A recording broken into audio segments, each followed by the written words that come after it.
I'm so happy. I told you from the beginning that this will be the naked version of me, so to speak. Not be a woman with full blown up makeup and looking pretty and try to do the best of my so-called face, because after Midsummer is the first Midsummer I'm actually participating in here at the farm we're living at, and all the farmers comes together, and yeah, it's been partying for 2 days. I know it's 3 days ago, but for God's sake, I'm getting old. And we was partying for 2 days, and yes, I'm told for that. So I feel so tired. I don't even feel that I am inspired really to talk to you, because I just want to go back into my bed, but I can't sleep all day, can I? So I'm quite weird and tired. It was a long time I was partying like this, but my God, hell yes, it was fun. Everybody from all the farmers and all the houses came out, and there was, yeah, it was a rotation of all the people all the time, and really, really, really nice. And I even met some childhood friends since my youth time. So we had a really, really nice time. So Midsummer is very special in Sweden. I think it's the most celebrate holiday we have, apart from Christmas, I suppose. And we celebrate Christmas Eve, not Christmas Day.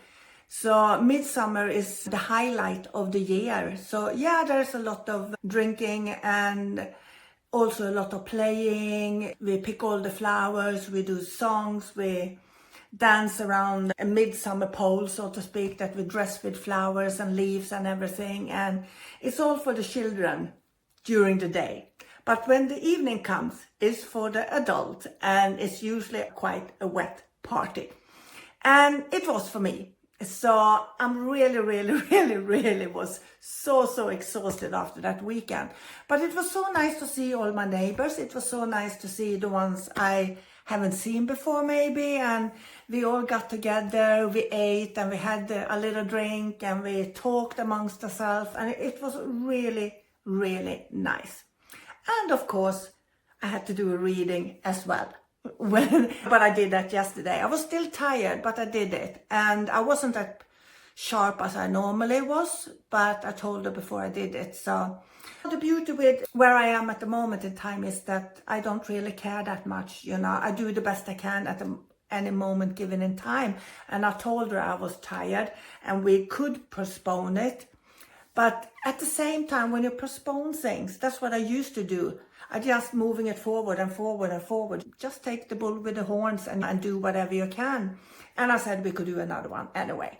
But I noticed, because I've been through quite a lot of drama over the last 2-3 years with my family, with health and fitness and the move and starting up my online things. And I haven't really got my energy back totally yet. And it also has to do with my Lyme disease. I got diabetes and blah, blah, blah, blah, blah. So, but I feel that I'm getting there. I'm more excited, but I also feel like I lost a little bit of the edge on my mediumship skills. And I think it is like we are saying a lot of time, use it or lose it. I don't think I will ever lose it, but you stagnate and you are not as sharp as you usually are because you're working with it all the time. And I never worked so less with my mediumship as I've done this last 2 years. And I miss it because I feel almost like, I'm not up there where I used to be. And it gives me a little bit of a feeling of, I don't know if it's the right word, despondent. But anyway, so I'm decided to do something about it. So I'm going to do some more sittings after our holiday, because my husband have 4 weeks of holidays in July now, and I'm off for the summer school tomorrow. No, the day after tomorrow with my friend Eleanor. So after that, I think I'm going to put more readings in so I can sharpen my mediumship. And I'm also going to do the demonstrations because I have to sharpen my skills there online more than anything. It works fine when I'm in front of the audience and I love it, but it was so different, I felt, online. And I think it's something you have to get used to. And it felt like I was pulling teeth a little bit, like I was dragging the evidence, like sometimes when I do online readings. And it's not the same as when you have the energy and the flow like you used to do. So I need really to get back into that. Also need to get back into my creativity, and also have to work on my trance. I said this last time, I think I spoke on this, but when I sat down here today, I thought, I don't feel inspired to talk at all. I don't have anything to say. What can I share? What is interesting, you know? Sometimes I get so fed up on my own words. I get so fed up hearing myself. But I tell you a secret, it's not the first one, but this one you might know, because you might not know, because every time I do a recording for YouTube, I just sit there and I talk, and I never listen to any of them. I don't have a clue afterward what I've been saying, what I've been talking about, because I still don't like to hear my own voice. And I also believe if I start listening back to what I've been speaking about, I might want to correct a lot of things, because my perfectionist will come in and, oh my God, maybe I shouldn't have said it like this. Oh, I repeated myself there. Maybe I have to fix that and things like that. No. Oh, I'm spitting. No, I'm just going to be me, you know. And when I started this, it was with huge anxiety. And now I've been doing it for some years. But so you get used to things, like with everything. But in the beginning, it was tremendous anxiety every time I did a talk for a little screen like this. And I thought, who the hell wants to listen to me?